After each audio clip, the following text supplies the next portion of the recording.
Okay, everyone, today is May 28th, 2017. Just want to let you know that the U.S. UK withdraw forces from the Tanf border crossing in southern Syria. Now, a few weeks ago, you remember the U.S. bombed positions where Iranian proxy militias were moving towards 20 miles from where the U.S. and the UK forces were, so they bombed them, killed several of them, and destroyed their tanks and their vehicles. Now, the U.S. forces and the U.K. forces are based at that base are pulling out or have evacuated. Field sources reported that the U.S. and British armies have pulled half of their forces out of the Tanf region, moving them to the Jordanian territory. So they're moving back into Jordan. The Arabic language Al Hadath News quoted field sources as saying that the U.S. and Britain have evacuated half of their forces that were deployed in Syria's Al Tanf border region, relocating them to Jordan.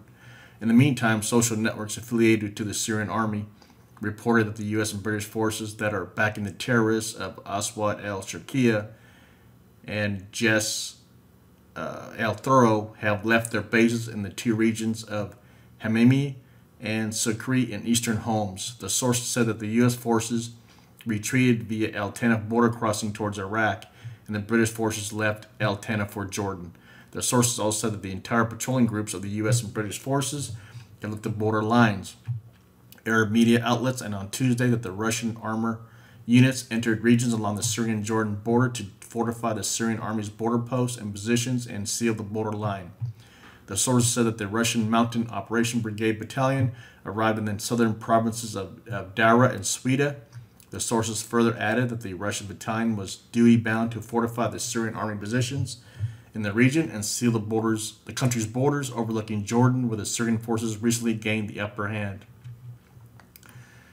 So what happened was the Syrian military army moved their forces almost in between Al Tanf and the Syrian border because they were securing their own borders. And this left the U.S. forces and the British forces isolated, if you want to call that word, isolated, and they had no really support, maybe just air support, air logistics coming in and providing them supplies, but they were trying to secure an area in the southern region of Syria. That didn't happen very well, so the U.S. and the U.K. decided to lead that post. I guess half the forces have left and the other half have stayed. I'm not sure if they all left. That's all up to speculation. But that's what's happening in this, and if you like the video, just go ahead and subscribe to the channel. Thank you very much.